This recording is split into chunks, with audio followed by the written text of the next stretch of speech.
और उनकी बहुत सेवा करता था।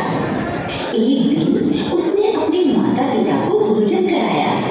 वे लेट गए और तब श्रवण ने कहा, आज कुछ लोग तीर्थ को जा रहे थे। वे भजन गाने में इतने मग्न थे कि उन्हें अपनी सुध न थी। काश हमारी भी आंखें होती तो हम भी तीर्थ करने जाते। क्या कहते हो? अपने भाग्य को सराहो। हमारा बेटा ही हमारी आंखें हैं। तभी श्रवण कुमार ने ठान लिया कि वह उन्हें तीर्थ अवश्य कराएगा। यह सोचकर वह बढ़ई के पास गया। उसे देख बढ़ई बहुत खुश हो गया। कहो बेटा, कैसे आए? काका, एक कांवर बना दीजिए। बेटा, उसका क्या करोगे? माता पिता को तीर्थ यात्रा पर ले जाऊंगा। रास्ते बहुत कठिन होंगे, अकेले कैसे ले जाओगे?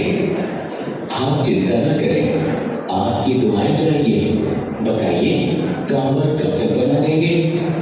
श्रवण की जिद पर बढ़ई को झुकना ही पड़ा। ठीक है, कल शाम को ले जाना।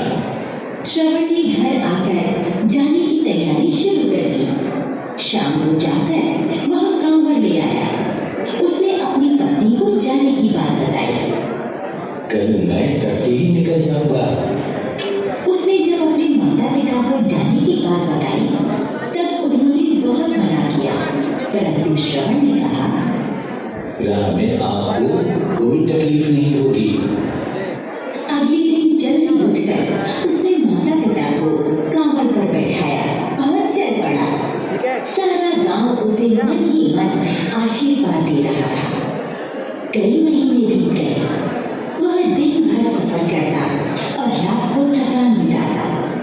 एक दिन जंगल से गुजरते हुए उसे पक्षियों की आवाज सुनाई।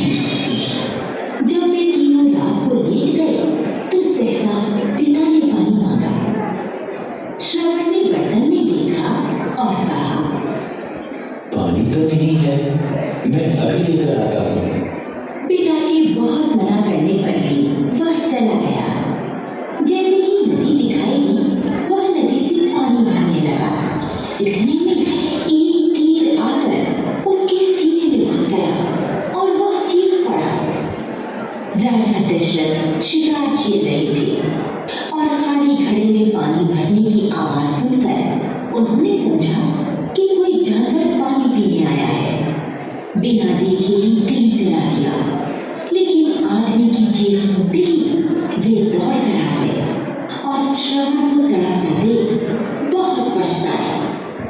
उन्होंने उसके सीने का तीर निकाला। आंखों में आंसू लिए वह उससे बोले,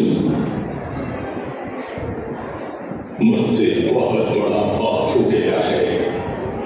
मैंने तो जानवर समझकर तीर चलाया था। मुझे माफ कर दो बेटे।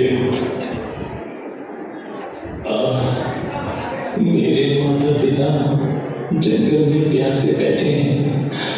मेरा एक काम करें, जाकर उन्हें पानी पिला दें।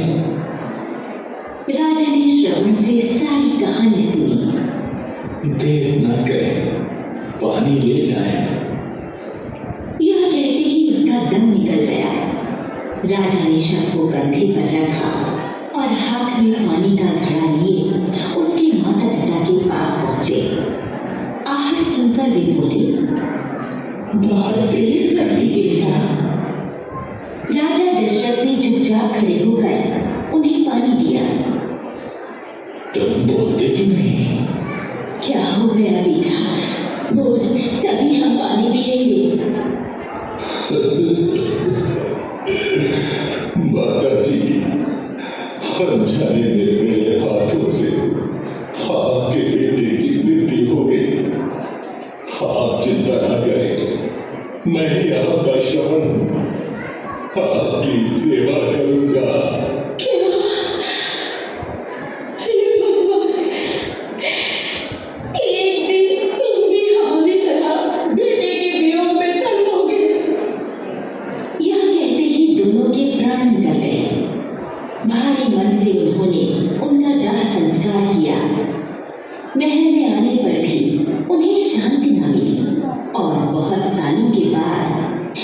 बेटे राम वनवास गए।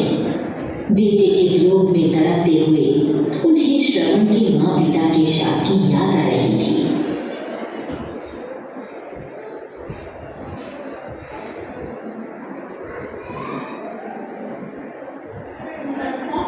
माता पिता देवतुल्य होते हैं, उनकी सेवा करनी चाहिए। मैंने अभी देखा श्रवण कैसे अपने माता पिता की सेवा करता है। ऐसे ही इस धरती पर मैंने एक और श्रवण देखा। वो हमारे आचार्य श्री प्रभु सागर जी महाराज स्वयं तो मोक्ष के स्थान पर चल रहे हैं, साथ ही अपने माता पिता को मोक्ष के पथ पर चला रहे हैं। माँ से बड़ा कोई हमदर्द और पिता से बड़ा कोई हमसफर नहीं होता। जिस